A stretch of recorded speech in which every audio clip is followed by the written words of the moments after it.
রবীন্দ্রনাথ বলেছিলেন, ক্ষমাই শক্তিমানের ভূষণ। তেমন করিয়া দেখার জন্য মানুষের শিক্ষা চাই, গাম্ভীর্য চাই, অন্তরের শান্তি চাই। বরখাস্তের হুঁশিয়ারি, অখিলগিরির পদত্যাগ। দল নিঃশর্ত ক্ষমা চাইতে বলল, স্পষ্ট বললেন ক্ষমা চাওয়ার প্রশ্নই ওঠে না। অর্থাৎ অখিলগিরি মচকালেন কিন্তু ভাঙলেন না। আর এখানেই তোলপাড় রাজনৈতিক মহলে নিজেকে শক্তিমান ভাবছেন কি অখিলগিরি? তাজপুরে সরকারি কাজে বাধায় কেন গ্রেফতার করা হবে না অখিলগিরিকে? কেন দলের তরফ থেকে কড়া কঠিন পদক্ষেপ নয়, প্রশ্ন তুলছে বিজেপি। বাংলা 100 দিনের কাজে কেন্দ্রের বরাদ্দ শূন্য, সংসদে স্বীকার মোদী সরকারের। রাজ্যসভায় কেন্দ্রের উত্তরের কপি পোস্ট করে দাবি ডেরেকের, আগে হিসেব দিন, পাল্টা বিজেপি। এই সমস্ত বিষয় নিয়ে আমরা আলোচনায় আসবো, কিন্তু শুরুতেই আপনাদের সামনে রাখবো বন দফতরের আধিকারিককে হুমকি শাসানি। কিন্তু শেষ পর্যন্ত দলের শীর্ষ নেতৃত্বের চাপে কারামন্ত্রীর পদ থেকে পদত্যাগ করতে বাধ্য হলেন অখিলগিরি। কাল পদত্যাগপত্র দেবেন মুখ্যমন্ত্রীকে। যদিও দলের নির্দেশ থাকলেও বন আধিকারিকের কাছে ক্ষমা চাইবেন না বলে একেবারে স্পষ্ট জানিয়ে দিয়েছেন তিনি। তৃণমূল কংগ্রেসের এই মুহূর্তে যিনি তার রেজিগনেশন দিয়েছেন, সেই অখিলগিরি কারামন্ত্রী, নিঃশর্ত ক্ষমা চাইতে হবে সেই সরকারি আধিকারিকের কাছে, পদত্যাগপত্র পাঠিয়ে দিতে হবে মমতা বন্দ্যোপাধ্যায়ের কাছে। আমি পদত্যাগ পত্র লিখে ফেলেছি। কালকে যেহেতু বিধানসভায় মুখ্যমন্ত্রী আসবেন, আজকে রাত্রে আমি ওনার মেলে পাঠিয়ে দেবো, কালকে হাতে একটা পদত্যাগ পত্র দিয়ে দেবো। বন দফতরের আধিকারিককে হুমকি শাসানি দেওয়ায় শেষ পর্যন্ত দলের শীর্ষ নেতৃত্বের চাপে কারামন্ত্রীর পদ থেকে পদত্যাগ করতে বাধ্য হলেন অখিলগিরি। যদিও দলের শীর্ষ নেতৃত্বের নির্দেশ সত্ত্বেও তিনি যে ক্ষমা চাইবেন না তাও স্পষ্ট জানিয়ে দিলেন অখিলগিরি। আমি কখনো আধিকারিকের কাছে ক্ষমা চাই না। তাজপুরে সমুদ্রের তীরে দোকান বসানোকে কেন্দ্র করে বিতর্কের সূত্রপাত। বন দফতরের বিরুদ্ধে দোকান ভেঙে ফেলার অভিযোগ তোলেন অখিলগিরি। শনিবার ঘটনাস্থলে যান মন্ত্রী, ছিলেন বন দফতরের কাঁথির রেঞ্জ অফিসার মনীষা সাউও। তখনই ওই সরকারি আধিকারিককে রীতিমতো হুমকি দেন কারামন্ত্রী।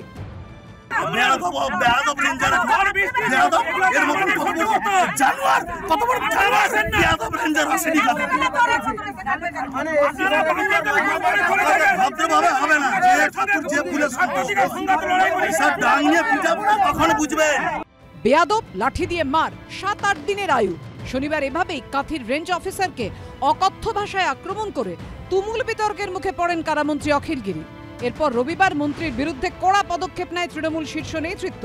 কার্যত আলটিমেটাম দেয়া হয় তাঁকে। তৃণমূল কংগ্রেসের সিদ্ধান্ত হয়েছে যে অখিলগিরিকে তার পদত্যাগপত্র চাওয়া হবে, এবং তিনি যদি পদত্যাগপত্র দিতে অস্বীকার করেন, 13 বছরের তৃণমূল কংগ্রেসের শাসনকালে অখিলগিরি প্রথম মন্ত্রী হতে চলেছেন যাকে মন্ত্রিসভা থেকে বরখাস্ত করা হবে। 13 বছরের তৃণমূল কংগ্রেসের শাসনকালে এই রকম ঘটনা কখনো ঘটেনি। আমাদের মনে রাখতে হবে যে অনেকে বলছেন মহিলা অফিসার তা গুরুত্বপূর্ণ নয়, গুরুত্বপূর্ণ একজন সরকারি অফিসারের কাছে। নিঃসন্দেহে তিনি মহিলা, তাতে অখিলগিরির যে কাজ সেটা আরো ধিক্কৃত হচ্ছে, কোনো সন্দেহ নেই। কিন্তু একজন সরকারি অফিসারকে রাজ্যের একজন মন্ত্রী বলছেন যে আপনার আয়ু আর 7-8-10 দিন, কিংবা যে আপনি আমাদের কর্মচারী বলে একেবারে অশ্রাব্য ভাষায়, যেখানে আমরা টেলিভিশনের ভাষায় বিপ দিতে বাধ্য হই, সেই ধরনের শব্দবন্ধ একজন সরকারি অফিসারকে, হ্যাঁ তিনি মহিলা সেই জন্য আরো খারাপ, কিন্তু একজন সরকারি অফিসারকে রাজ্যের একজন মন্ত্রী এ কথা বলতে পারেন না যিনি সংবিধান হাতে ধরে শপথ নেন। এই ভিডিও, যেটার মধ্যে কিন্তু কোনো অ্যাম্বিগুইটি নেই, কোনো পক্ষ, অখিলগিরিও বলেননি সেই ভিডিও কোনোভাবে ফলস ভিডিও বা ফেক ভিডিও। কিন্তু এরপরও অখিলগিরি দাবি করেন শনিবার যা হয়েছে তার জন্য দায়ী রেঞ্জ অফিসার। এই পরিস্থিতিটা যে গতকাল যে তাজপুরের যে বনাঞ্চলে ফরেস্ট ল্যান্ডের উপরে যে ঘটনাটা ঘটেছে, এটা সম্পূর্ণভাবে এখানকার যে রেঞ্জার মনীষা শ, তার জন্যেই এই পরিস্থিতিটা সৃষ্টি হয়েছে। অখিলগিরির এই অনমনীয় মনোভাবের পর অবস্থান আরো কড়া করে তৃণমূল শীর্ষ নেতৃত্ব। দলের রাজ্য সভাপতি ফোন করে অখিলগিরিকে বলেন, হয় নিঃশর্তে আপনি ক্ষমা চান, নয়তো রেঞ্জ অফিসার মনীষা সাউয়ের কাছে নিঃশর্তে ক্ষমা, নয়তো শটান আপনার পদত্যাগপত্র পাঠিয়ে দিন। মন্ত্রিত্ব থেকে পদত্যাগের কথা জানিয়ে দিন সরকারি গাড়িও ছেড়ে দিলেন অখিলগিরি। কিন্তু মচকালেও ভাঙলেন না, স্পষ্ট জানিয়ে দিলেন পদত্যাগ করছেন কিন্তু ক্ষমা চাওয়ার প্রশ্নই নেই। আমাকে রাজ্য সভাপতি সুব্রত বক্সী এইমাত্র ফোন করেছিলেন। রাজ্য সভাপতি সুব্রত বক্সী এইমাত্র ফোন করে তিনি জানালেন যে মন্ত্রিসভা থেকে পদত্যাগ করার জন্য। আমি এতে কোনো অনুতপ্ত না। আমি কালকে যেটা ফিশারি ফরেস্টের আধিকারিককে বলেছি সেই কথাটা উত্তেজনায় বসে বলেছি, তার জন্য আমি অনুতপ্ত। কিন্তু আমি পদত্যাগ করছি, আমি কোনো অনুতপ্ত না। কারণ আমি মানুষের জন্য লড়াই করতে গিয়ে হয়তো কোথাও ভুল করে ফেলেছি, কিন্তু লড়াই আমার জারি থাকবে। আমি যেহেতু দল আমাকে নির্দেশ দিয়েছে, মুখ্যমন্ত্রী নির্দেশ দিয়েছে, তার জন্য আমি মন্ত্রিসভা থেকে কালকে পদত্যাগ করছি। এই মুহূর্তে তৃণমূলের তরফ থেকে জানানো হয়েছে যে আপনার কাছে মন্ত্রী অখিল গিরিকে নিঃস্বার্থভাবে ক্ষমা স্বীকার করতে হবে, নাহলে মন্ত্রিত্ব ছাড়তে হবে। কি বলবেন? এটা আমার নো কমেন্ট। এটা ওনাদের ব্যাপার, এটা তো আমাদের ব্যাপার না। ওনারা কি ডিসিশন নিচ্ছেন, আর আমাদের বেসিক্যালি কাজ হচ্ছে ল্যান্ড বাঁচানোর জন্য। অখিলগিরি নতুন কিছু করেনি। অখিলগিরিকে নিয়ে এত মাতামাতির কোনো প্রয়োজন নেই। অখিলগিরি দলের সংস্কৃতি মেনেই, দলের কর্মসূচি জেনেই এবং তৃণমূল কি করতে পারে এটা বুঝেই তিনি কথা বলেছেন। মন্ত্রিত্ব ছাড়লেও সরকারি কর্তব্যরত অফিসারকে হুমকি দেওয়ায় অখিলের বিরুদ্ধে কি কোনো আইনত ব্যবস্থা নেবে প্রশাসন? সেদিকেই নজর রয়েছে সবার। বিটন চক্রবর্তী, অনির্বাণ বিশ্বাস ও দীপক ঘোষের রিপোর্ট, এবিপি আনন্দ। আমি শুরুতেই মৃত্যুঞ্জয়ের কাছে আসবো। মৃত্যুঞ্জয়, তিনি বলছেন মানুষের জন্য লড়াই করতে নেমেছেন। মানুষের জন্য লড়াই করতে নামার এটাই নমুনা? এইভাবে একজন সরকারি আধিকারিককে হুমকি দিচ্ছেন, শাসানি দিচ্ছেন, আর দল নিঃশর্তে ক্ষমা চাইতে বলছেন, মঞ্চত্ব থেকে পদত্যাগের নির্দেশ দেওয়া হয়েছে। হ্যাঁ, মঞ্চত্ব থেকে তিনি পদত্যাগ করছেন, চিঠি পাঠিয়ে দেবেন বলেছেন, গাড়ি ছেড়ে দিয়েছেন, সবটা মানলাম। দল কি কঠোর ব্যবস্থা নিল এইরকম হুমকি শাসানি দেওয়ার পর? প্রথমত যে গতকাল এই ভিডিও সামনে আসার পরেই দলের তরফ থেকে পরিষ্কার বলা হয়েছিল দল এই বক্তব্যকে অনুমোদন করে না। ওনার বডি ল্যাঙ্গুয়েজ, ওনার শব্দচয়ন, উনি একজন আধিকারিককে যেইভাবে কথা বলছেন সেইটা দল নিন্দা করছে। আমরা গতকাল আপনাদের চ্যানেলে এসেও আমি বলে গেছি যে এই বক্তব্য সমর্থনযোগ্য নয়। তৃণমূল কংগ্রেস এই বক্তব্যের সমর্থন করেন না এবং উনি যেইভাবে বলেছেন, গতকালই মন্ত্রী বীরভা হাসদা সরকারের তরফ থেকে এবং দলের তরফ থেকে কুণাল ঘোষ, যার সাথে এই ঘটনা ঘটেছেন সেই মহিলা আধিকারিকের সাথে কথা বলেছেন এবং বলেছেন আপনি মাথা উঁচু করে কাজ করুন।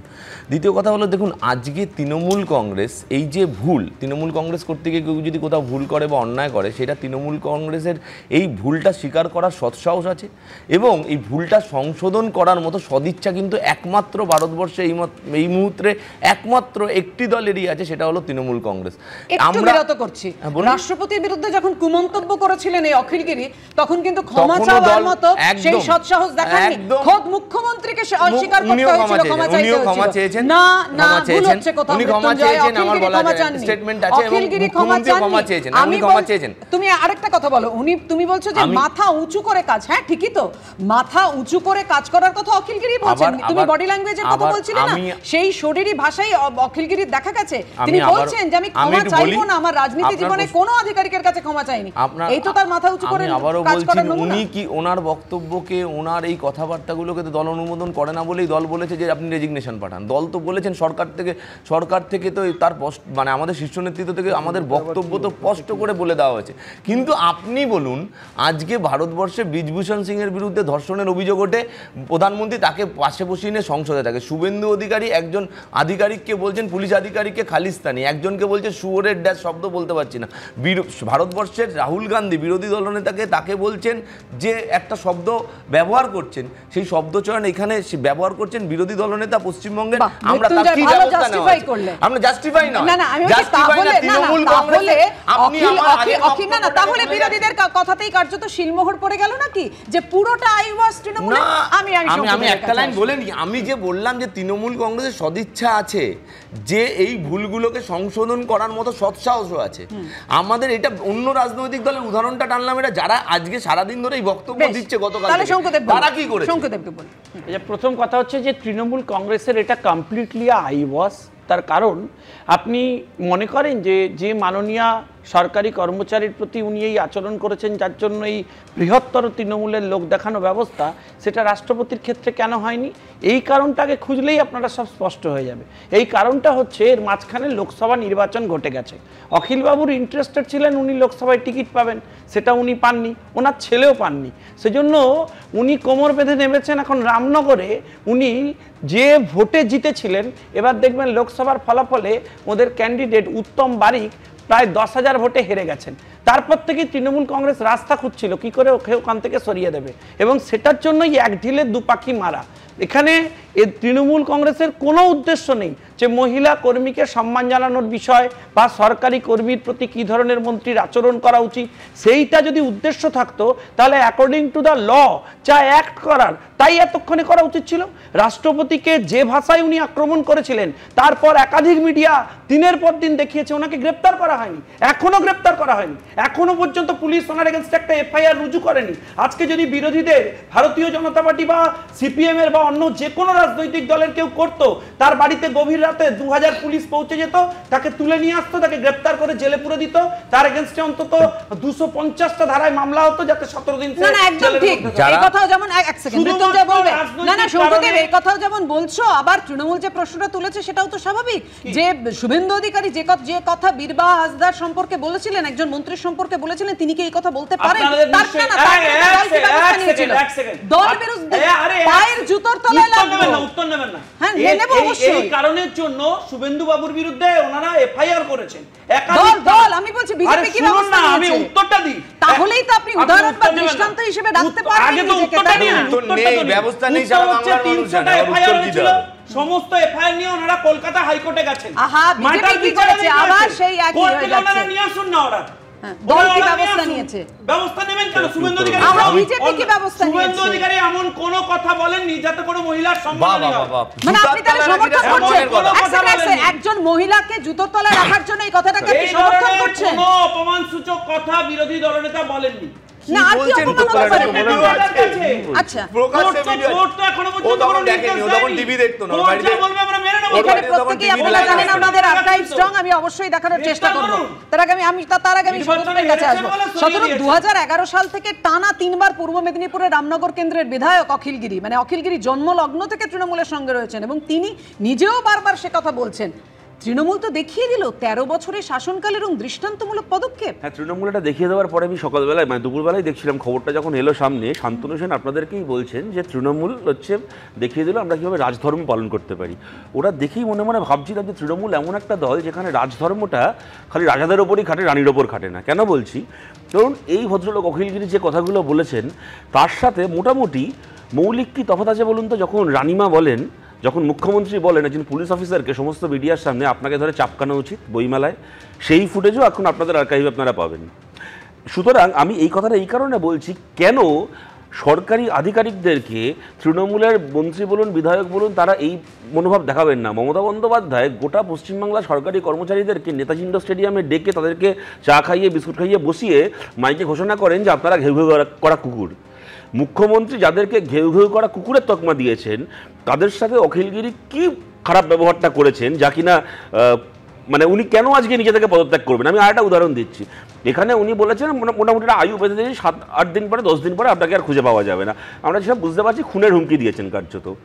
ববি হাকিম আমরা দেখেছিলাম গার্ডেন রিচে দাঁড়িয়ে এসআই একজন পুলিশের এসআইকে তাপস চৌধুরীকে খুনটা করিয়েছিলেন।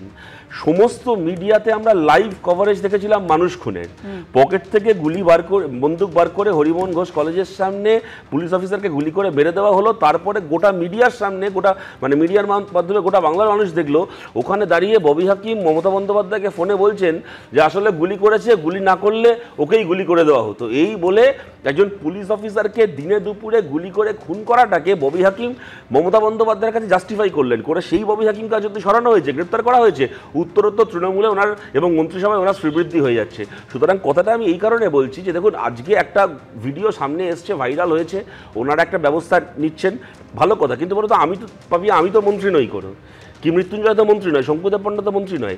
এই কাজ যদি কালকে আমি করতাম, কি মৃত্যুঞ্জয় করতো, কি শঙ্কুদেব পণ্ডা করতো, তাহলে তো এইটা শাস্তি হতে পারতো না যে মন্ত্রিসভা থেকে পদত্যাগ। ওনার দলে কাকে মন্ত্রী রাখবেন না রাখবেন সেটা অন্য কথা, কিন্তু একজন মহিলাকে না, আমি বলছি প্রশাসনিক আমি বলছি যে খুনের হুমকি দেওয়ার শাস্তি কি মন্ত্রিসভা থেকে পদত্যাগ? একদম একদম অবশ্যই সলিলদাও রয়েছেন, অবশ্যই এই বিষয়টা ব্যাখ্যা করবেন। কিন্তু তার আগে আপনাদের সামনে রাখবো বন দফতরের আধিকারিককেই হুমকি দেওয়া হয়, একেবারে যে কথা বলছি ছিল শতরূপ, যেভাবে ডান্ডা দিয়ে পেটানোর এবং এমনকি 5 থেকে 8 দিনের 10 দিনের সময়সীমা বেঁধে দিচ্ছেন, আয়ু বেঁধে দিচ্ছেন অখিলগিরি, কিন্তু প্রথম থেকে অখিলগিরির পাশে কিন্তু দাঁড়ায়নি দল। আজ শীর্ষ নেতৃত্বের তরফে তাকে সরকারি আধিকারিকের কাছে নিঃশর্তে ক্ষমা চাওয়া এবং মন্ত্রিত্ব থেকে পদত্যাগের নির্দেশ দেওয়া হলো। দলের চাপেই শেষমেশ পদত্যাগের সিদ্ধান্ত নিলেন কারামন্ত্রী। আপনার আয়ু 7-8 দিন 10 দিন, আপনি এত বড় ক্ষমতা দেখে মনে হচ্ছে যে রাষ্ট্রপতির ক্ষমতা নিয়েছেন। এই সবটাই কি হয় আপনারা দেখুন, আপনি আমাকে চিনেন না। 25 ফুট আমরা নিলাম, এর ভিতরে যদি আপনি আসেন আপনি ফিরে যেতে পারবেন না। আগে রাষ্ট্রপতি সম্পর্কে কুরুচিকর মন্তব্য করে দলকে অস্বস্তিতে ফেলেছিলেন, তার জন্য ক্ষমা চাইতে হয়েছিল খোদ মুখ্যমন্ত্রীকে। আর এবার একজন মন্ত্রী হয়ে কর্তব্যরত সরকারি আধিকারিককে হুমকি হুঁশিয়ারি দিয়ে দলের মধ্যেই কাঠগড়ায় অখিলগিরি। বন আধিকারিককে হুমকি দিয়ে শেষমেশ শীর্ষ নেতৃত্বের চাপে তিনি মন্ত্রিত্ব থেকে পদত্যাগের সিদ্ধান্ত নিলেও শনিবার থেকে এই নিয়ে টানাপোড়েন কম হলো না। তাজপুরের সমুদ্র সৈকতে দোকান বসানো ঘিরে কাঁথির রেঞ্জ অফিসার মনীষা সাউকে যেভাবে অখিলগিরি আক্রমণ করেছেন, তার প্রথম থেকেই কড়া অবস্থান নিয়েছিল তৃণমূলের শীর্ষ নেতৃত্ব। এটা কোনো অবস্থায় সমর্থনযোগ্য নয়, উল্টে নিন্দনীয়। সূত্রের খবর, ওই ঘটনায় কাঁথি মহকুমা সার্কেলের রেঞ্জ অফিসারকে ফোন করে বড়মন্ত্রী বীরবাহা হাঁসদা বলেছিলেন, আপনি আপনার কাজ করুন, আমরা প্রয়োজনীয় পদক্ষেপ নেব। পাশাপাশি কুণাল ঘোষ বন আধিকারিককে ফোন করে দুঃখ প্রকাশ করে বলেন, আপনি সসম্মানে কাজ করুন। তবে এত কিছুর পরেও গোটা ঘটনা নিয়ে রবিবার সাফাই দিতে দেখা গেছে অখিলগিরিকে। শনিবারের ঘটনার জন্য বারবার রেঞ্জ অফিসারের দিকে আঙুল তুলেছেন তিনি। সেখানে একটা উত্তপ্ত পরিস্থিতি শুধু আমি যেদিন ছিলাম শনিবার সেদিন থেকে নয়, পুরো বুধবার, তার আগের 2 দিন আগে বুধবার রাত্রি 11টার পর থেকে ওই এলাকা উত্তপ্ত পরিস্থিতি সৃষ্টি হয়েছে, যখন না এই আধিকারিক কন্টাই রেঞ্জার ফরেস্টের বন দপ্তরের আধিকারিক তার নির্দেশে, তার উপস্থিতিতে রাত 11টার সময় যখন প্রচণ্ড প্রাকৃতিক দুর্যোগ চলছে, 20-25 জন বন দপ্তরের কর্মী গিয়ে সেই সমস্ত গরিব লোকের দোকানের বাঁশ কেটে দিয়েছে করাত দিয়ে এবং তাদের জিনিসপত্র সমস্ত এলোমেলো করে ফেলে দিয়েছে। অখিলগিরির এই অবস্থানে সন্তুষ্ট হতে পারেনি তৃণমূল শীর্ষ নেতৃত্ব। এবিপি আনন্দ কাল থেকে দেখাচ্ছে যে অখিলগিরি কি ভাষায় একজন সরকারি কর্মচারীর সঙ্গে ব্যবহার করছেন। এই রেঞ্জ অফিসার মনীষা সাউ, তার কাছে নিঃশর্ত ক্ষমা চাওয়ার কথা বলা হয়। মন্ত্রী কিন্তু এ বিষয়ে কর্ণপাত করেননি, বরঞ্চ তিনি আজকে প্রেসকে ডেকে যে বক্তব্য দেন তাতে অখিলগিরিকে কেন যেতে হয়েছিল, কার্যত তিনি বাধ্য হয়েছিলেন এই রেঞ্জ অফিসার মনীষা সাউয়ের জন্য ইত্যাদি এসব জাস্টিফাই করার চেষ্টা করেন। সব থেকে বড় কথা, তার সেই বক্তব্যে একেবারে স্পষ্ট বলেন যে তিনি হয়তো অনুতপ্ত, অর্থাৎ তার জাস্টিফিকেশনের মধ্যে প্রচুর ইফস অ্যান্ড বাটস ছিল এবং গতকালই দলের তরফ থেকে স্পষ্ট করে দেয়া হয় যে এই বিবৃতির পাশে কোনোভাবে দল দাঁড়াচ্ছে না। শীর্ষ নেতৃত্ব মুখ্যমন্ত্রী মমতা বন্দ্যোপাধ্যায় এই ভিডিও দেখে সিদ্ধান্ত নেন যে এক্ষেত্রে কঠোর অবস্থান দল নিতে চলেছে। সুব্রত বক্সির কাছে স্পষ্ট নির্দেশ যায় নিঃশর্ত ক্ষমা চাওয়ার, যাতে অখিলগিরি মনীষা সাউয়ের কাছে নিঃশর্ত ক্ষমা চান অথবা শটান তার পদত্যাগপত্র পাঠিয়ে দেন। তারপরে সিদ্ধান্ত হয় যে একেবারে মন্ত্রিসভা থেকে অখিলগিরিকে সরিয়ে দেওয়া হবে, মন্ত্রিসভা থেকে অখিলগিরিকে পদত্যাগ করানো হবে। যদি নিজে থেকে তিনি পদত্যাগপত্র না পাঠান তাহলে মন্ত্রী অখিলগিরিকে 13 বছরের তৃণমূল শাসনে প্রথম মন্ত্রী হতে চলেছেন অখিলগিরি, যাকে মন্ত্রিসভা থেকে বরখাস্ত করা হবে। আমাদের মন্ত্রী অখিলগিরি গতকাল মহিলা ফরেস্ট অফিসারের সাথে যে আচরণ করেছেন, ইতিমধ্যেই তৃণমূল কংগ্রেসের পক্ষ থেকে আমরা বারংবার জানিয়েছি যে আমরা এটা কোনোভাবেই সমর্থন করি না। দলের রাজ্য সভাপতি তথা রাজ্যসভার সাংসদ সুব্রত বক্সি ইতিমধ্যেই অখিলগিরির সাথে টেলিফোনে যোগাযোগ করেছেন, তাকে নির্দেশ পাঠিয়েছেন যে অবিলম্বে সেই মহিলা ফরেস্ট অফিসারের কাছে ক্ষমা চাইতে হবে এবং দলের কাছে অবিলম্বে তার পদত্যাগপত্র পাঠিয়ে দিতে হবে। এই রাজধর্ম একমাত্র তৃণমূল কংগ্রেসই করতে পারে, অন্য কোনো রাজনৈতিক দল করতে পারে না। শেষমেশ দলের শীর্ষ নেতৃত্বের তরফে ফোন পেয়ে মন্ত্রিত্ব থেকে পদত্যাগের সিদ্ধান্তের কথা জানান অখিলগিরি। তবে তিনি স্পষ্ট জানিয়ে দেন, কোনো সরকারি অফিসারের কাছে ক্ষমা চাইবেন না তিনি। আমার রাজনৈতিক জীবনে কোনদিন আধিকারিকের কাছে ক্ষমা চাই না এবং আমার ক্ষমা চাওয়ার কোনো প্রশ্নই উঠে না। আধিকারিকের কাছে ক্ষমা চাওয়ার কোনো প্রশ্নই উঠে না। আপনি ক্ষমা চাইবেন কেন? সর্বত্র তৃণমূল কংগ্রেস যে কাজ করে অখিলগিরিও সেই কাজ করেছে। বিচারপতিদের হুমকি দেওয়া হচ্ছে, তাদের পরিবারের নিরাপত্তা নিয়ে তারা চিন্তিত হয়ে গেছে। মানুষ তো ভয়ের আবহে আছে, গোটা প্রশাসন তো ভয়ের আবহে আছে, সরকারি আধিকারিকরা। নানা মামলায় গ্রেফতার হলেও অনুব্রত মণ্ডল, জ্যোতিপ্রিয় মল্লিক, শেখ শাহজাহানদের পাশে দাঁড়িয়েছেন মমতা বন্দ্যোপাধ্যায়, অভিষেক বন্দ্যোপাধ্যায়। কিন্তু ২৬-এর বিধানসভা ভোটের আগে অখিলগিরির বিরুদ্ধে কড়া পদক্ষেপ করে কি অন্য বার্তা দিতে চাইছে দল? বিটন চক্রবর্তী, দীপক ঘোষ ও উজ্জ্বল মুখোপাধ্যায়ের রিপোর্ট, এবিপি আনন্দ। কিছুক্ষণ আগেই শঙ্কুদেব পণ্ডা প্রশ্ন তুলেছিলেন, শুভেন্দু অধিকারী সন্দেহ প্রকাশ করছিলেন যে বীরবাহা হাঁসদা সম্পর্কে অপমানজনক মন্তব্য করেছেন কিনা। আমরা বলছিলাম যে আমাদের আর্কাইভ কতটা স্ট্রং আপনারাই বলে থাকেন, তো একবার দেখাবো শুভেন্দু অধিকারী ঠিক কি বলেছিলেন সেদিন। এগুলো শিশু, এই দেবনাথ হাঁসদা, বীরবাহা যেগুলো বসে আছে এগুলো শিশু, আমার জুতার তলায় থাকে। আমি বিশ্বনাথদার কাছে আসবো। বিশ্বনাথদা, এটা তো গেল একটা দিক, কিন্তু প্রশ্ন হচ্ছে যে দল বারবার করে বলছেন নিঃশর্তভাবে ক্ষমা চাইতে হবে, ক্ষমা চাওয়ার কোনো শরীরী ভাষা তো তার মধ্যে একেবারেই প্রকাশ পায়নি। উল্টে তিনি জোর গলায় বলছেন যে ক্ষমা চাওয়ার প্রশ্নই ওঠে না, আমার রাজনৈতিক জীবনে আমি কোনো সরকারি আধিকারিকের কাছে ক্ষমা চাইনি। দল কি কড়া ব্যবস্থা নেবে না শৃঙ্খলা রক্ষা কমিটি? এখন প্লেটের সাথে প্লেটের যেমন তফাৎ হয় চা খেতে গিয়ে, ঠিক তেমনি ভাবে যতক্ষণ পর্যন্ত উনি পদত্যাগ করছেন না, মুখ্যমন্ত্রী সেটা রাজভবনে পাঠাচ্ছেন না, রাজভবন সেটা গ্রহণ করছে না, ততক্ষণ পর্যন্ত কি ভবিতব্য সেটা মনে হয় কনক্লুশন না টানাই ভালো। দ্বিতীয় যে বিষয়টা আমি বলবো যে দেখো, খুব পরিষ্কার করে তোমায় বলতে চাই যে এটা কেবলমাত্র রাজনৈতিক ইস্যু নয়। একজন ব্যক্তি যেমন শুভেন্দু অধিকারীর বিরুদ্ধে মানে এফআইআর করা হয়েছিল এবং অন্য বিরোধী রাজনৈতিক দলের বিরুদ্ধে এফআইআর করা হয়েছিল, যারা করেছিল সেটা অন্যায় করেছিল, অবশ্যই অন্যায় করেছিল। ফলে একজন মন্ত্রী যখন হুমকি দেন, একজন মন্ত্রী যখন মানে কর্তব্যরত একজন আধিকারিকের বিরুদ্ধে অপমানকর কথা বলেন, তার কাজে বাধা দেন, সেটা একবারে স্পেসিফিক ধারাতে পরিষ্কার ৫ বছর পর্যন্ত ইমপিচমেন্টের মানে ইয়ে আছে, শাস্তি আছে। ফলে পরিষ্কার এফআইআর করতে হবে এবং তাকে জেলে পুরতে হবে। এটা কেবলমাত্র মানে তৃণমূল কংগ্রেস কি বললো তার মধ্যে সীমাবদ্ধ থাকে না। একজন আধিকারিককে যেভাবে অপমান করা হয়েছে, হুমকি দেওয়া হয়েছে, স্পেসিফিক আইনের তাকে বুক করতে হবে এবং তার বিরুদ্ধে মামলা রিজু করতে হবে এবং এফআইআর কি করতে হবে, এফআইআর লঞ্চ করতে হবে, যেটা ইম্পর্টেন্ট বিষয়।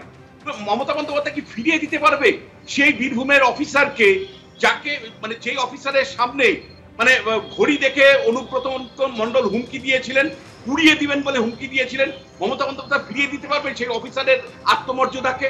মমতা বন্দ্যোপাধ্যায় ফিরিয়ে দিতে পারবেন ভরতপুরের বিধায়ক যেভাবে মানে ভিডিওকে মানে হুমায়ুন কবির ভিডিওকে মানে শাসানি দিয়েছিল, একের পর এক মানে আধিকারিককে তৃণমূলের নেতা নেত্রীরা বছরকে বছর গত ১৩ বছর ধরে যারা মানে অপমান করেছে, ভয় দেখিয়েছে, সন্তুষ্ট করে দিয়েছে, মমতা বন্দ্যোপাধ্যায় ফিরিয়ে দিতে পারবেন সেই আধিকারিকদের সম্মানকে, সেই আধিকারিককে যাদের মেরুদণ্ডকে ভেঙে দিয়েছেন উনি? যে মমতা বন্দ্যোপাধ্যায় দিনের পর দিন কেন্দ্রীয় বাহিনীকে সামনে থাকলেই তিনি বলেন কেন্দ্রীয় বাহিনীর বিরুদ্ধে হাতা খুন্তি নিয়ে নামো, হাতা খুন্তি নিয়ে নামার কথা যে মমতা বন্দ্যোপাধ্যায় দিনের পর দিন বলেছে নির্বাচন আসলেই, সেই মমতা বন্দ্যোপাধ্যায়ের কতটুকু নৈতিক অধিকার আছে যে তার নিজের মন্ত্রিসভার সদস্যদের বিরুদ্ধে ব্যবস্থা নেওয়ার? আপনার মমতা বন্দ্যোপাধ্যায় আপনার নৈতিক অধিকার নেই, কারণ আপনি ওই পথটা দেখিয়েছেন।